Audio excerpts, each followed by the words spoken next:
Good morning. I'm Chris Rakedahl, Superintendent of Public Schools for the beautiful state of Washington. A huge congratulations to all of our schools around the state are having an amazing fall, notwithstanding some weather challenges and some fire smoke in eastern Washington. We wish them the best. To everyone, thanks for being a part of this. As state superintendent, I get the opportunity every year to spend some time with our media, who is present online with us here today. We're going to answer a lot of their questions at the end and talk about our state assessments. We have a requirement every year to present data about this. We record this event because we want anyone in the state of Washington, or quite frankly, anyone across the country, who wants to know how Washington State approaches this conversation to have access to it. So there's a recording of this, including all of the slides you'll have access to. So anyone watching this later on, welcome. Thanks for being a part of this. You can always reach out to OSPI with questions, but we invite a statewide conversation on assessment, its strengths, its weaknesses, how our students are doing, how it is one part of many things that we measure. So again, I appreciate y'all being here. We're going to go through some pretty rich content here today, and we'll save some questions for the end. But I do hope you'll stick with it through the very end, because I think it tells a comprehensive story of our state, where we're going, where we're heading, and where we have weaknesses that need to be addressed along the way. What a time. What a time to be alive in the United States. We certainly have some good news for you today in the world of education, and some challenges, as I said. So we're going to give you key takeaways on the front end, and we're going to give you key takeaways at the end as well, so you really have a clear understanding of how we saw this year's data in the context of the bigger picture. Our students are performing, pretty consistently at or above the national average in all of the metrics that are national, and we'll have data for that. Scores improved this year. We have about 14 metrics, so 7 grades we assess both in math and ELA. So combined, those are 14 things. And English language arts, by the way, is how I'm going to refer to this along the way, ELA. Improvement in 12 of the 14 this year, so very good news on growth, and a huge thank you to our students, families, and our educators for that. The rate of progress for the first time in years, so the growth that we see in our students from year to year to year, is finally pre-pandemic in terms of its slope. We see the same growth curve that we would see pre-pandemic, which is exciting, with very large gaps that still persist, particularly among students who are low income versus those who do not experience poverty. And again, data for all of this along the way. And then you're going to hear me spend some time in the end really talking about how we're going to double down on math. If there is an area where the United States is struggling relative to our peers globally, and where Washington State is still outperforming the national average but needs a lot of help, it's in mathematics. And I'll show you data and evidence of that along the way. So let's get into this thing. And here we go. Washington State is required to assess by the federal government. Every state has to have an assessment. Our state happens to use what's called the Smarter Balance Assessment. It's a consortium of 12 states, so there are 12 of us giving this assessment. Although I want to be clear, not all the states get the same questions every year for the same grades. Think of it more as this giant test bank, this grocery shopping. You don't really get to prep for it. You don't get to see the questions in advance, but the test comes to students on the day of assessment, usually in the spring, and from that test bank, there's an assessment here. And it's statistically valid. So today what you're going to hear are quality results from the standpoint of we can rely on these in terms of telling a big picture, but they're not very reliable for year to year to year for individual students. And again, we have a graphic to show that. We've had a lot of conversation in the state around what it means to be proficient. That word doesn't have a definition in the federal level. So in Washington and the other consortium states of Smarter Balance, we've said we really want to clarify this idea that on a 4-point scale, 4 being the highest performance and 1 being the lowest performance, it's essentially 2s, 3s, and 4s that are at least foundational grade level. Even a 2 is a student who's got basic grade level understanding but maybe isn't consistently applying it. 3s are students who are having a lot of success, and 4s are students who are really accelerating. So today when I talk about Washington scores, I'm going to talk a lot about foundational and highers, 2s, 3s, and 4s. But there are times where we want to make comparisons to other states, and I'll do my best to share with you when we're only talking about students of those highest performance levels, 3s and 4s. But there's a graphic here for you. I think it's pretty clear what we're trying to do is make clear that a lot of our students have success and go on to college even at level 1s and 2s. So it's inappropriate to say that 3s and 4s are passing and 1s and 2s are failing. That's one of those awful narratives that have been out there that unfortunately is harmful, and it's not factually accurate. So we're going to myth bust some of that today. Here's the kind of headlines that do that. We know there are folks consistently wanting to sort of attack public education. I will say, I don't ever want to question their motives when it comes to caring about kids, because I know a lot of these folks, and we work with a lot of them from these think tanks and these organizations. I think they care a lot about kids. I think we all do, and that's what makes this work so exciting, is we're leaning into what can we do to improve learning in the state of Washington. What's not okay, though, is to misuse information or to knowingly understand what the data says and then state it differently in order to move a political point.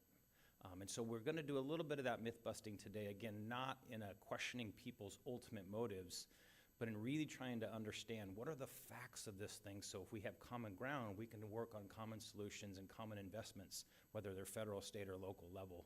So to all of you watching, whether live or recorded, I really want to challenge you to reach out and get the actual information and understand what the data points mean before we make assumptions like half our kids can't read or kids are not as smart today as they used to be. Those are both factually inaccurate. And we'll get into more of that here along the way.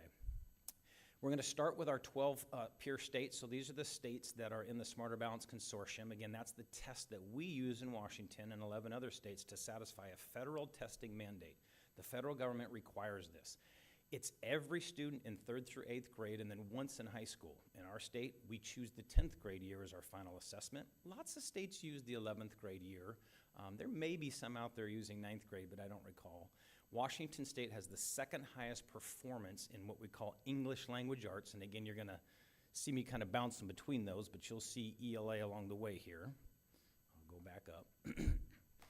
2nd highest performance in ELA, and then when we go to math, we have the 4th highest performance amongst those 12 states. And again, we're looking at the 3s and 4s here, so students who are already college ready, university ready by the 10th grade in high school. They have more credits to achieve, but they're performing at a university admissions rate by 10th grade. So 16-year-olds basically already attending college. Why do we know this? Because we see them taking running start classes, AP classes, college and the high school at 40 to 50% rates in academic, and 2/3 of those students, all of our students, take some kind of college level course when we include career and tech ed courses along the way. So very exciting results for our students. Amongst our peer states, we continue to perform quite well. I'm going to zoom out a little bit now to the nation. There's an assessment called the National Assessment of Educational Progress. This is provided to all states. All states participate. It's a sampling method. So unlike Smarter Balance, where every kid 3rd through 8th grade and in 10th grade takes the test, this is something that the U.S. Department of Ed administers with a partner organization, and they sample students across the United States. Washington State is always a part of that sample. As a result of that, they tell you how many states are statistically outperforming your state, in our case, Washington.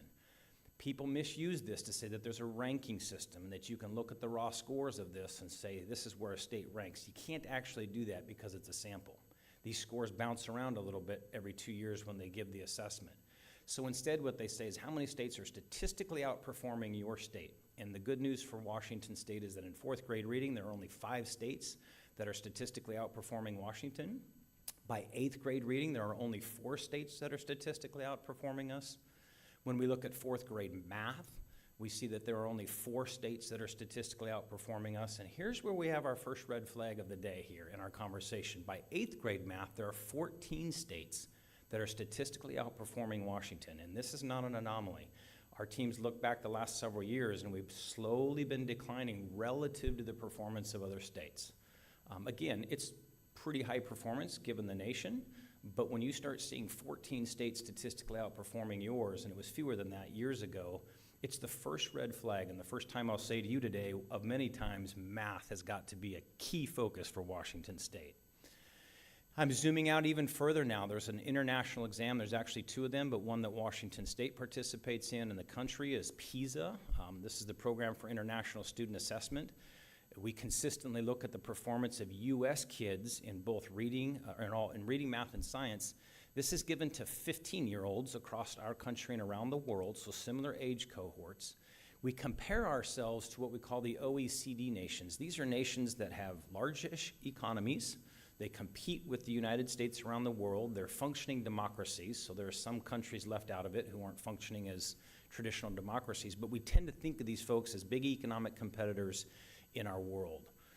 Reading I'll say this very clearly, the United States continues to outperform the world in reading. Reading scores across the planet have gone down significantly over the time that they've been giving this test, and especially since around 2010, 2012, and we know why. We know the pressures of kids and the amount of reading that's not being done anymore in the home and the amount of screen time, and again, we may cover some more of that later. I'm going to jump over to science right now because science is a place where the United States has made improvements in the international exams. We've surpassed our competitor nations on average, and they continue to decline while we are at least holding steady and increasing a little bit. Now back to the middle, math. In math, the United States has never performed with their peers globally, across the U.S., despite our economic prowess, despite our innovation, despite our creativity, despite all of our STEM growth. We're an economic superpower, but traditional academic math that prepares you for traditional college mathematics is a place where the U.S. student base has never competed as effectively against the world, and that's what you see in that middle chart. The world is ahead of us. The world is declining. Again, something's happening to youth across the planet, especially after 2010, 2012, and our gap's actually a little smaller now than it was 20 years ago, but this is the second red flag I have for you on math. It's a United States problem, not just a Washington State challenge. I've been looking for analogies for a long time to help folks who maybe are more familiar with the subject than reading assessments or math assessments or psychometricians, this term we use to talk about testing experts. And I came across baseball. Most of us played softball, fast pitch, slow pitch, baseball as a kid.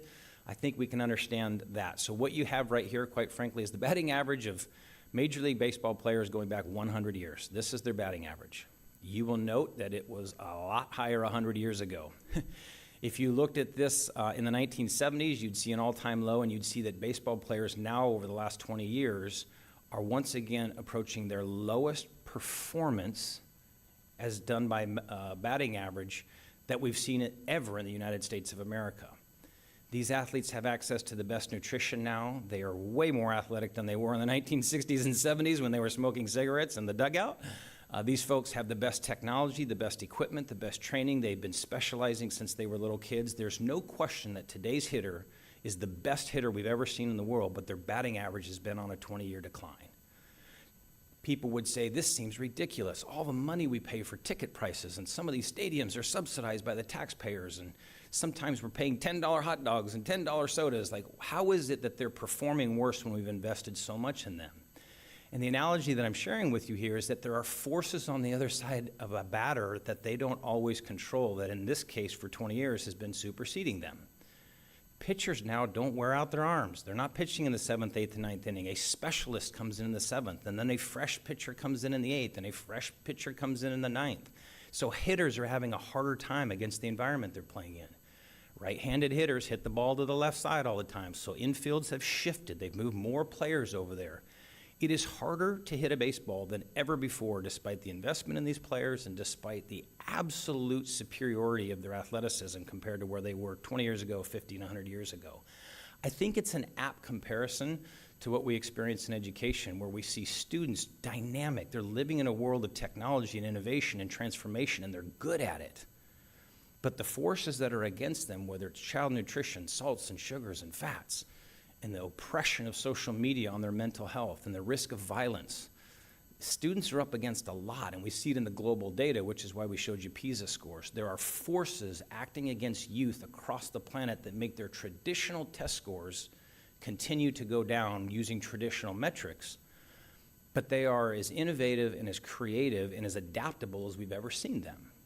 And that's a real dichotomy for us. So there's a real legitimate criticism, I think, that we all have to own on whether we're moving test scores, but there's a bigger narrative we have to talk about, from the media to higher education to our business leaders to those of us in education and those in the legislature, that says, what are these things so enormous in the lives of youth in the United States and around the world that despite our investments, they're holding their own. They're just not making leaps and bound gains. We're not seeing it anywhere on the planet at scale. I hope the baseball analogy helped. Now, here's the reason we don't look at individual test scores for students and sanction kids for them, for example. No university uses Smarter Balanced scores to admit kids. No business asks for it on their resume.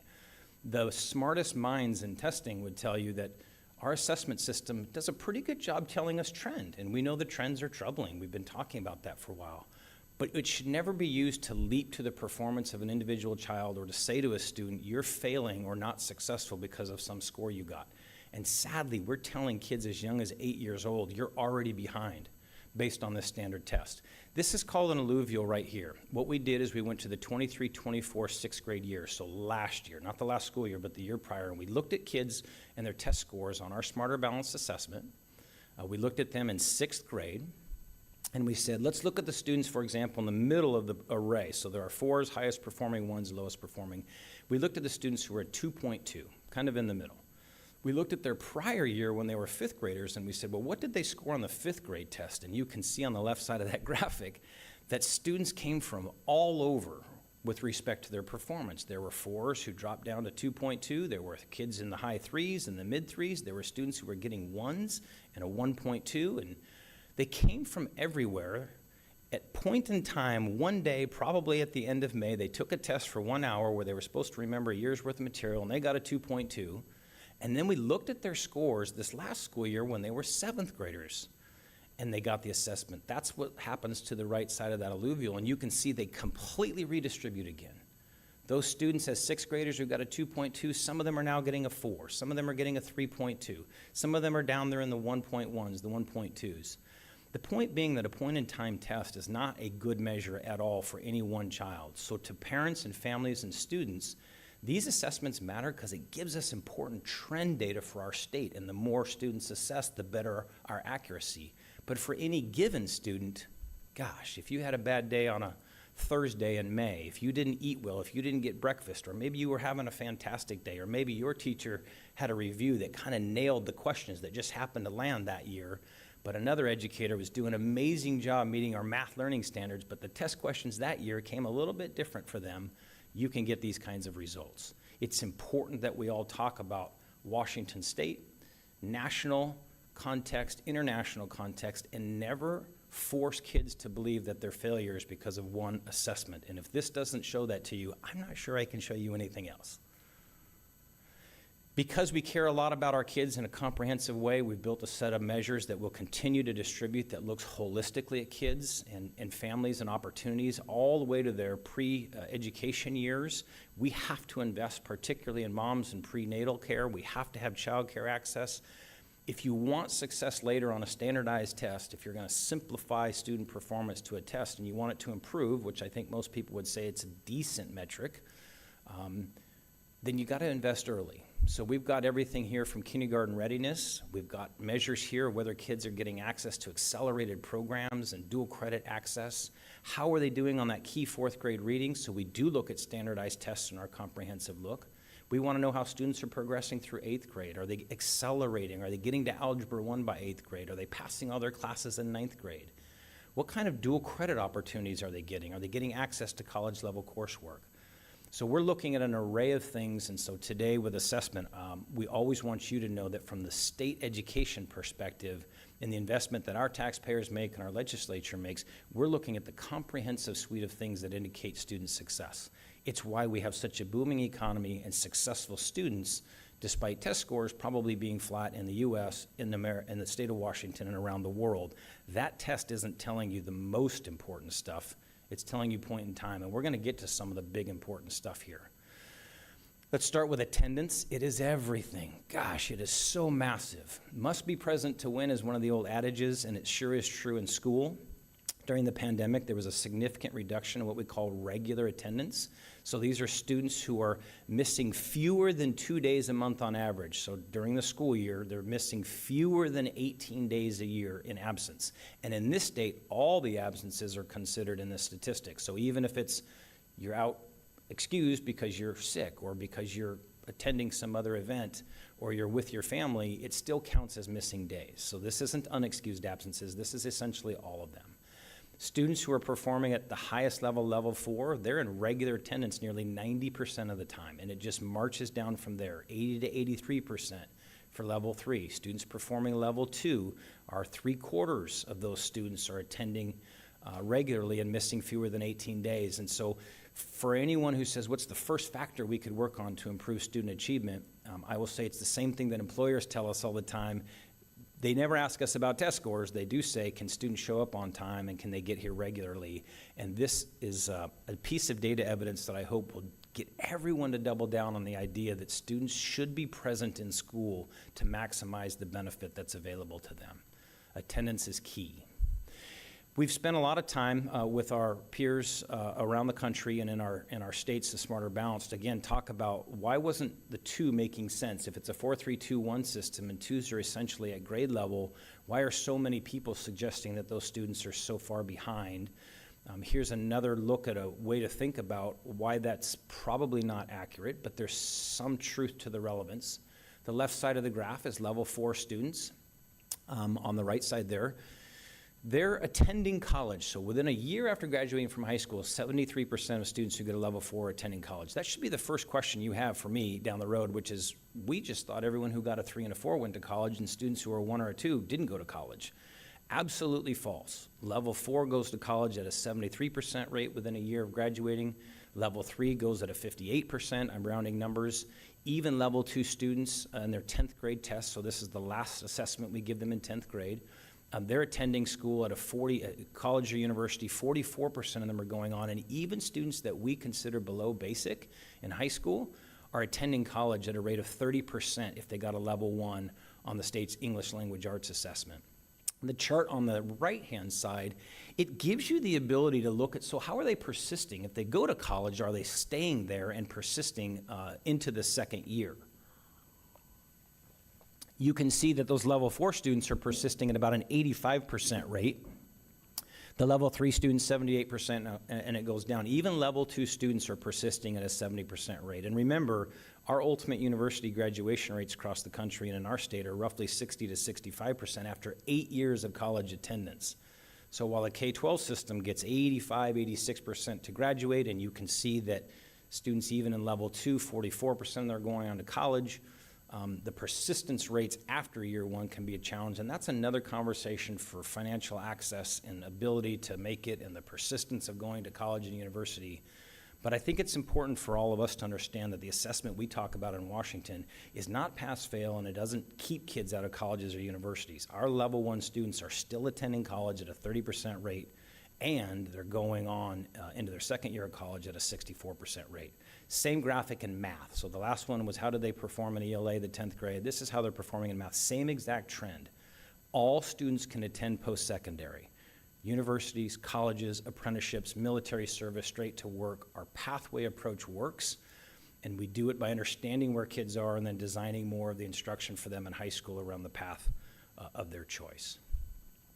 This is the other way we look at it. Again, these are the 4s, 3s, 2s, and 1s. I would have you focus on the left side there on the English language arts. You'll notice that 4s are roughly the same percentage of kids, roughly 24, 25%, as level 1s. We've got about a quarter of our kids at level 1. We have about a quarter of our kids at level 4.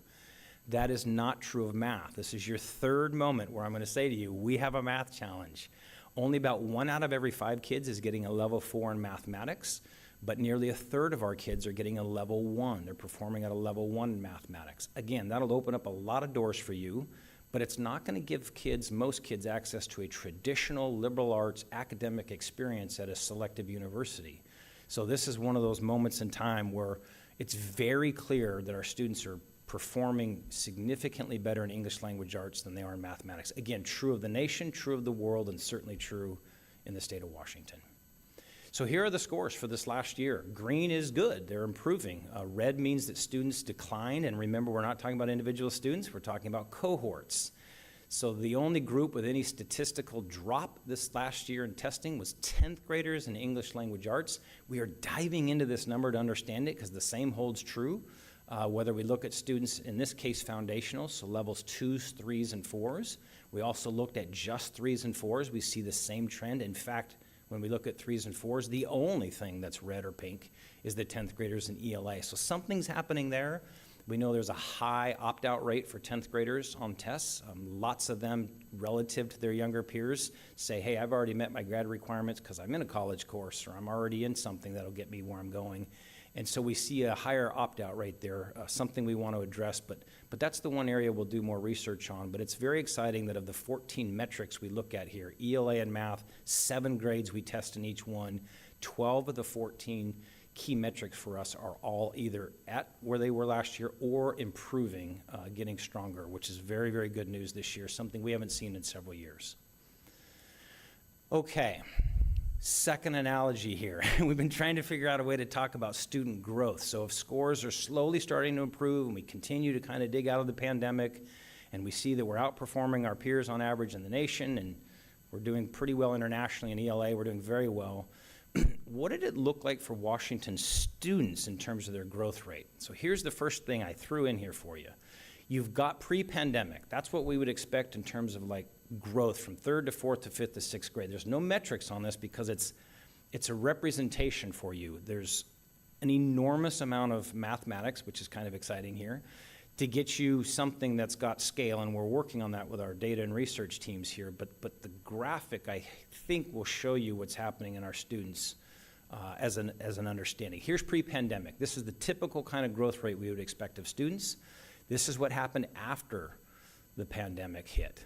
Not only did 3rd graders start at a lower point, but their slope of their line, their trajectory, while they were growing every year, and I had this battle with some of you, I know you didn't like it, and I said there wasn't learning loss. Students were still learning, but they were learning at a slower rate than we would have expected pre-pandemic. And in fact, it was widening. For a couple years after the pandemic, we would see that there were student groups in particular who were struggling more than others, so the overall average was actually not the same slope that we would expect. This is the good news for this year. We've made some gains in the starting point for our 3rd graders. We still have a ways to go, but the slope of their growth now from 3 or 4 years ago, as we watched them as 3rd, 4th, 5th, and 6th graders, that is now not only exceeding the immediate post-pandemic struggles we had, but it's at a faster trajectory of growth than even pre-pandemic. That doesn't mean our raw scores have met the pre-pandemic level. It means that growth rates for students is now exceeding where we were at the pre-pandemic. This is the best news we've had in several years.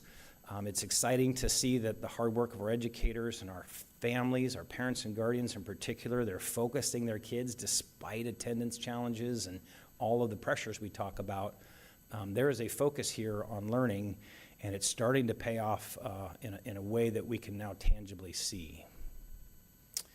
So let's talk a little bit about where we still have enormous struggles. Again, this is true of the United States. This is true in Washington State. These are 2 charts based on English language arts. These are foundational, so students getting a 2, 3, or a 4. It's a pretty even cut in our state these days. The blue line are students who are not on free and reduced price lunch, so we consider them not low-income students. You can see they are in that 2, 3, and 4 grade level expectation at an 80 to 85% rate over time. We took a little dip during the pandemic. We've come up. But students who are experiencing poverty are performing at 25% lower, and they have for decades and decades and decades. The number one factor in determining student success in this state is the resources of your family, because school, as I've said before, we only have you for 2% of your life, and 13% of your school-age years is time spent in public school. During your time in school, the other 87% of your life is home. It's with family, and it's with peers, and it's within your social networks. It's summer engagements and after-school activities. It's really so important for the family to have access to resources, and those who don't, it really is a significant impact for kids. So today is an assessment day, and you're going to write stories about assessment, and I respect that. But the bigger story is, what are the stressors on families that don't allow those kids to get all the enrichment activities and all the other possibilities that families with resources get? That is a massive factor in student achievement.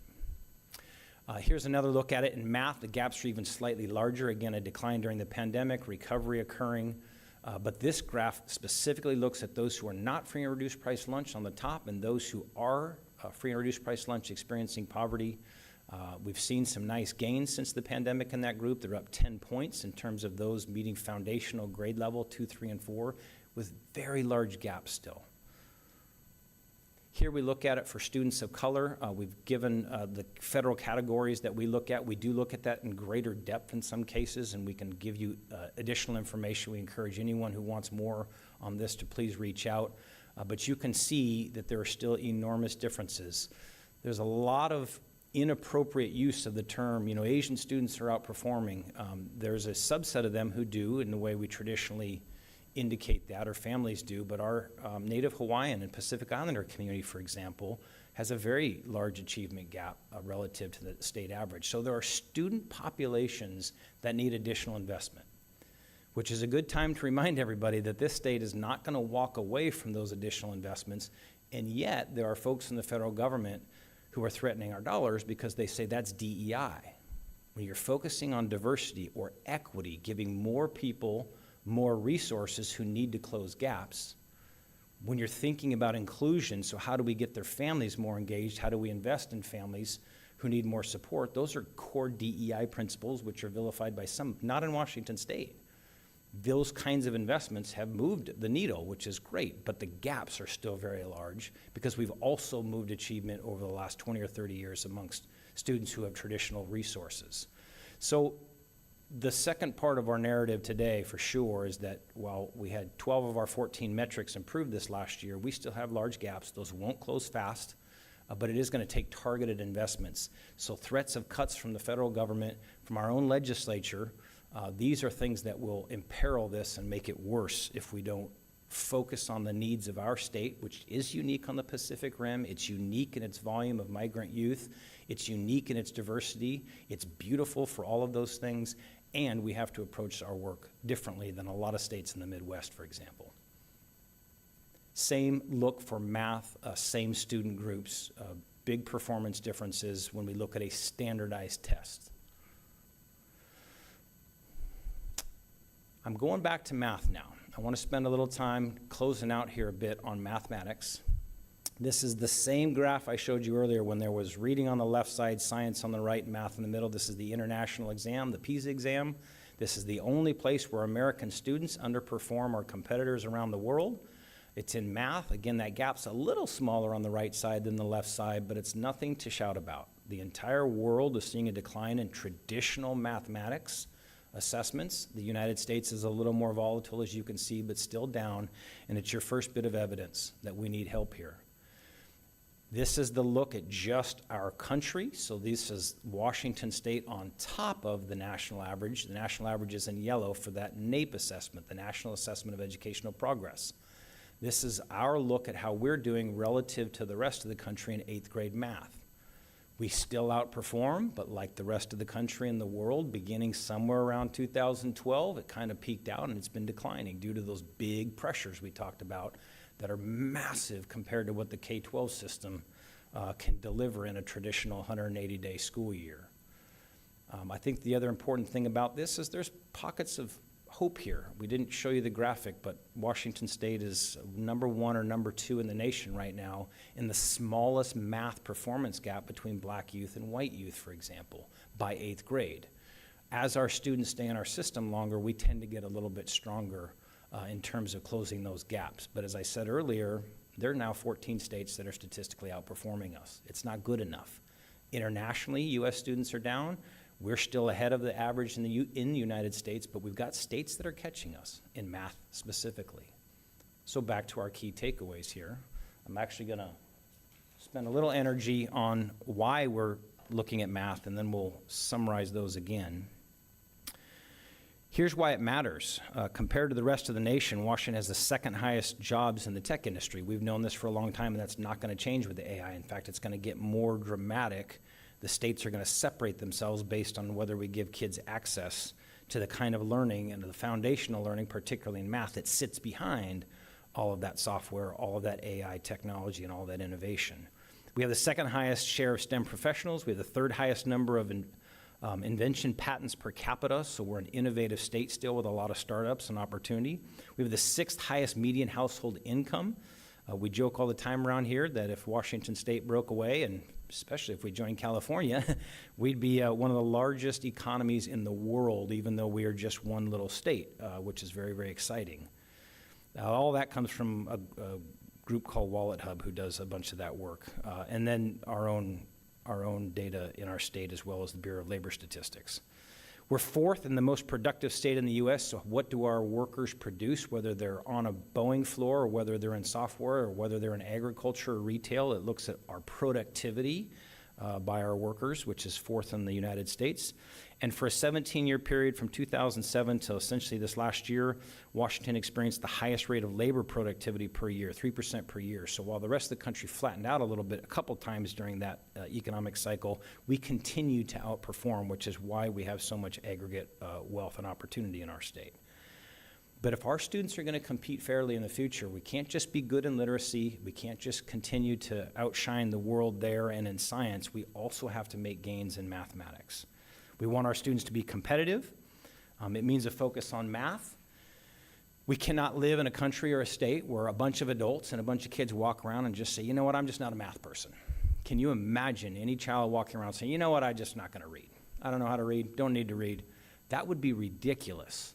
And we've always known that was ridiculous, which is why every billboard on every elementary school across the state says, read 20 minutes to your kids in the summer, because we don't want you to lose that important connection. And then kids in school are learning foundational literacy skills in early grades, and they're learning to read till 3rd or 4th grade, and then they're reading to learn more after that. Every subject they go to, they're reading, whether it's social studies or health class. But math is treated as this isolation. You take the class, and then you go to the next class, and you don't have to do math anymore. That has to end. Especially in our elementary schools, we have to integrate math into more content areas. Our examples can be mathematical. Our opportunities to give kids thought-provoking questions during the day can be more mathematical. We've made so many strides in this country on literacy, but math seems to be this thing that too many people say that's for a few people who need it. And sure, most people don't need to know sine, cosine, and tangent after they take it in high school.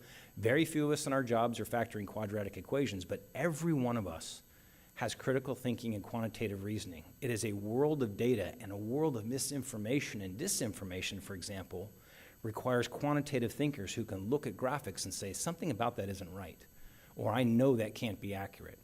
So the health of our democracy in some ways isn't just about moving our literacy and our civics and our engagement with each other, but it's also quantitative reasoning.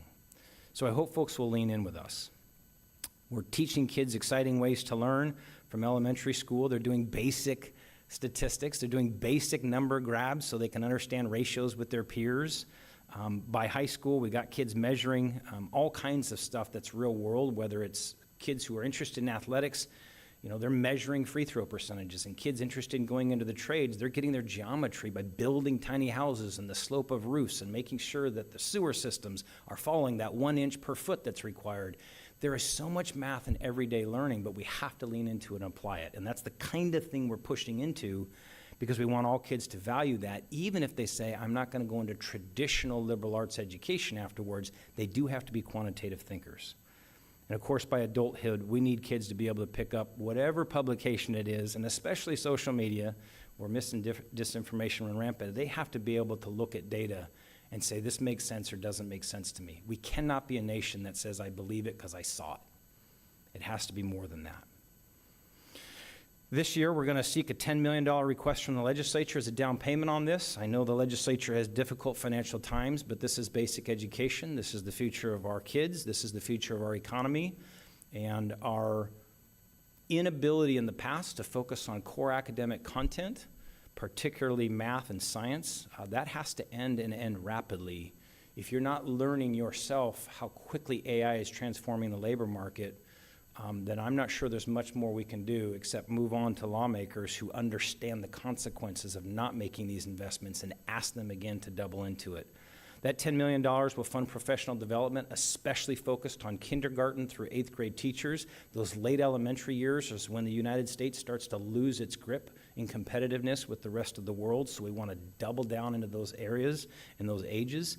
And then we're going to reserve some of these dollars for software tools that in the world we're living in, they're moving rapidly, but there are assistive technologies for kids that now we believe have been vetted enough that kids can go home and sign on with their parents or their guardians, and they can keep their math learning going on. These tools are smart enough now, as you can imagine, that doesn't give them the answer, but it challenges them back. How else could you solve this problem? And it appears that when you were multiplying fractions, you might have made a mistake here. What else could you do? This kind of inquiry is now built into tools, and it's time to complement the hard work of our teachers with tools that kids can get excited about and work on at home, as well as in the classroom. all while we remind students that foundational work is something they got to be able to do without assistive technology, but we're also not going to be afraid of the fact that that technology exists. I want to thank you for joining us this morning. It's a lot of information. It's intended to be. If you thought this was a lot, imagine sitting through this for 180 days and then all of us testing you for 60 minutes on one day in May, asking you to recall everything you learned, and then if you don't get a 3 or 4, we tell you you're not going to be successful. Imagine how awful that would feel. So we're not going to do this for 179 more days, but on this day, I hope you got some information you need. Again, this is designed primarily for the media to ultimately ask us some questions here. We give you all of this, but we want the whole public to have this. And we challenge you to write stories on this, into the fall as school's cranking up, to write stories as the legislature considers things. All we ask is that you check with us on the facts. There are real truths and lies about the data around student performance and education. Our data is not all flattering, for sure. You see what's happening in math. You see the stagnation in some scores. You see the gaps that exist. Let's attack those, but let's also celebrate where Washington is a very successful state. Here's the takeaways, as we said we would have for you in the end, that we started with. Our students outperform their peers across the country. The National Assessment of Educational Progress, 4th grade math, 4th grade reading, 8th grade math, 8th grade reading, we are above the national average in all 4 of those metrics, but we're starting to see cracks in 8th grade math. Scores have improved and remained steady in the last assessment. So the assessment we just gave this last year, we have 14 metrics we look at when we look at students who are getting 2s, 3s, and 4s, so grade level performance. 12 of those 14 metrics showed stability or gains. Something's happening in 10th grade we're going to figure out.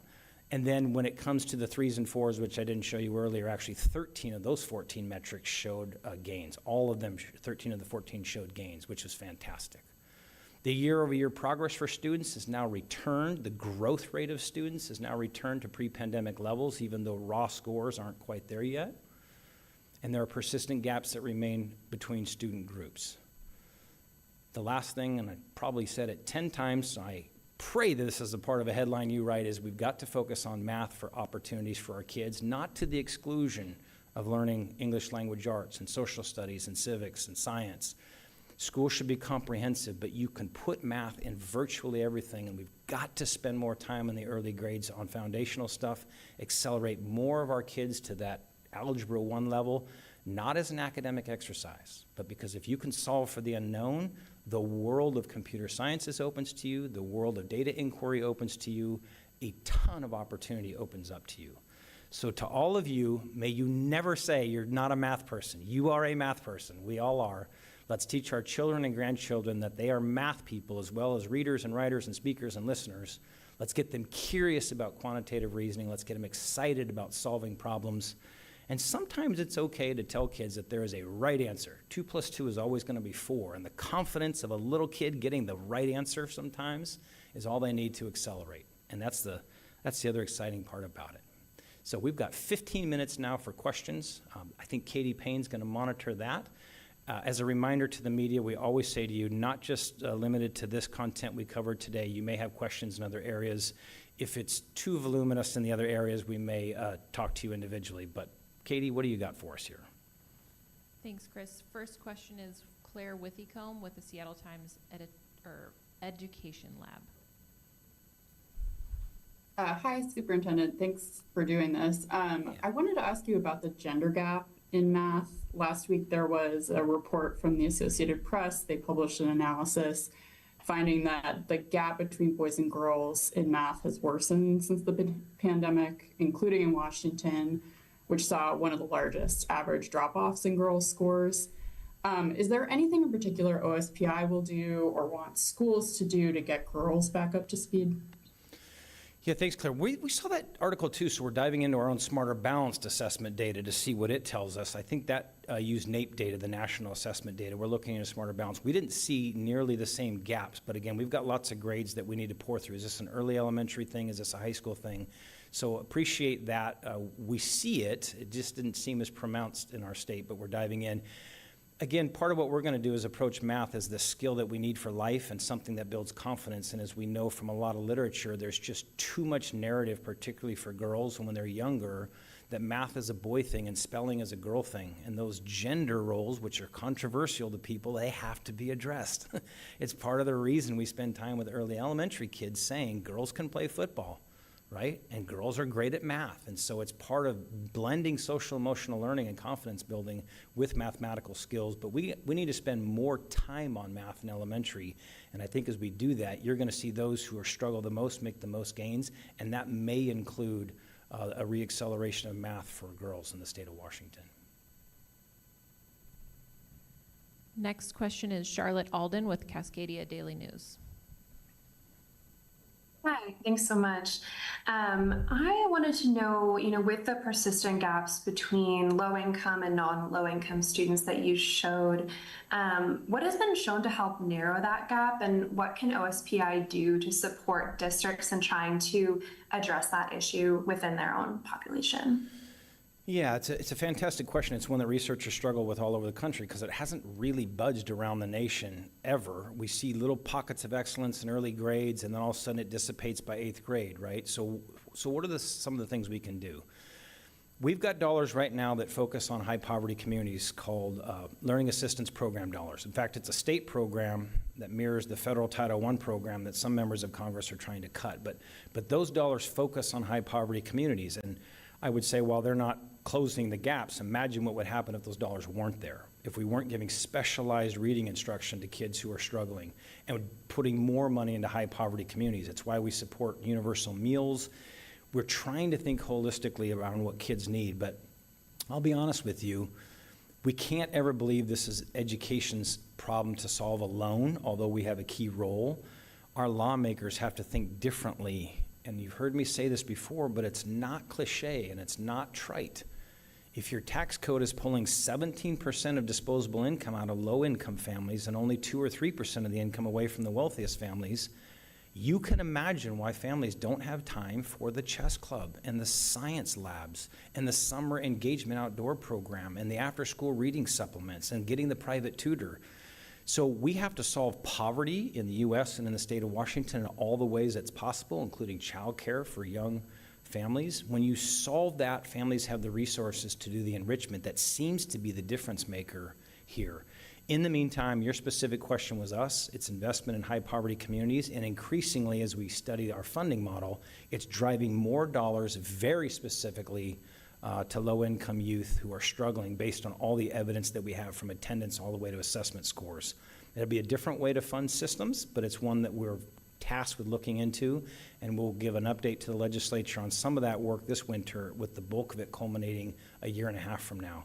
Our system has to operate differently from how we tax all the way to how we invest. And for God's sakes, let's not pull any money away from education at the federal or state level, because most of the programs established by Congress or the legislature are in fact programs to target those who need the most resources. So when people say we're cutting education, they're saying they're willing to have bigger gaps.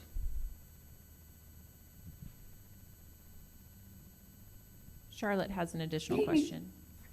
Oh, sorry, cut you off.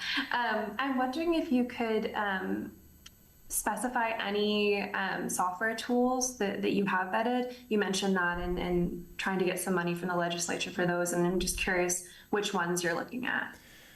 I'm actually not going to do that because to the extent that we may end up in a competitive procurement, I wouldn't want anyone to believe that we have pre-chosen this. I will say go look at the marketplace of these things. I think it's common knowledge, for example, that there's a flood of these things hitting the market. I think I'll give you 2 examples, again, that we don't use that may compete for this or may not. It's going to be up to them as we go. But there's a group called Amira Learning, for example. Some of our districts are personally, individually as districts, paying for this access now. Very strong on the literacy side. There are groups like Khan Academy. Again, it's an example. But that's the kind of group that's focused on math, and they've built AI tutors that don't give kids the answers. They ask kids the hard questions as they work through lessons. We've got districts in both of those spaces. We haven't surveyed in a good long while on those tools, but we know more and more districts are doing this on their own. But that's part of the inequity question. Why can one district afford these tools and others can't? That's why we want statewide solutions where we buy statewide licenses through procurement, get the best price, and give every kid access to those. Those are 2 examples, not presupposing anything there. We're going back to Claire with the Seattle Times. Yeah. Thank you. I just wanted to clarify something you were talking about earlier and then ask a related question. So you touched on how, not only in Washington, but students nationally and across the world are facing sort of these very broad, like social and technological factors. For example, I think smartphones is something that you mentioned. I wonder, one, if you could just clarify sort of those broad social and technological forces that students are facing that are, showing up in this data. And then two, as more schools move to ban cell phones during instructional time, whether you think those policies are going to sort of help move the needle on these like quantitative measures of student achievement. Yeah, that's excellent. Let's take them in reverse order. So last year I said to school districts, there's enough mounting evidence now that student behavior in classrooms is in the way of their learning, and mostly it's devices, smart devices that are challenged. Most people thought about that as phones, but let's face it, the watches can be just as disturbing, and that's a challenge. I want to be clear that we didn't say this solves mental health in any way. We said that there's an academic challenge when kids aren't concentrating in the classroom. So we asked districts to update their policies. We now have 3/4 of our districts who have either adopted a new policy on smart devices or they've updated theirs. Most in the elementary school are saying, don't bring it, we don't want to see it, it doesn't belong here. By middle and high school, lots of them are saying zero access to that phone during the class period, but you can have it before school, after school, and at lunch. And then some of them even allow it between passing periods. The national research is clear that if you focus on these policies and you're consistent, it's easier for the teacher to enforce, kids get it faster, families understand it. I'm really confident that the experience in the classroom will be better because we already hear students, not just educators, say, you know what, once I put my phone down, we were in small group work and I paid attention more. I heard my peers differently and they helped me along the way. These students are using this technology when they go home, by the way, to talk to each other about homework, but it's different than when they have to face each other in the classroom. So our hope here is that behavior issues are down a little bit, and referrals to principals and kicking kids out because they have their phone. Those things immediately get addressed. Students focus more. What I don't want to oversell is anyone who says this is about mental health. Because the truth is, if we get rid of phone access and smart devices in classrooms, but kids go home and still access them for 6 to 6.5 hours a day, which is what the research tells us, we're not going to solve the mental health side of this, but we can sure solve the academic engagement in classrooms, so that's good. The first part of your question was, what are these large factors? So here's what we know from evidence. Childhood obesity, the food processing industry has packed kids' foods in particular full of salt, sugars, and saturated fats. This is bad for learning because of brain development in early years. So that's a major societal force that's now hit the rest of the world. Fast food nation has hit the planet, and we see impacts from that. Two are these devices.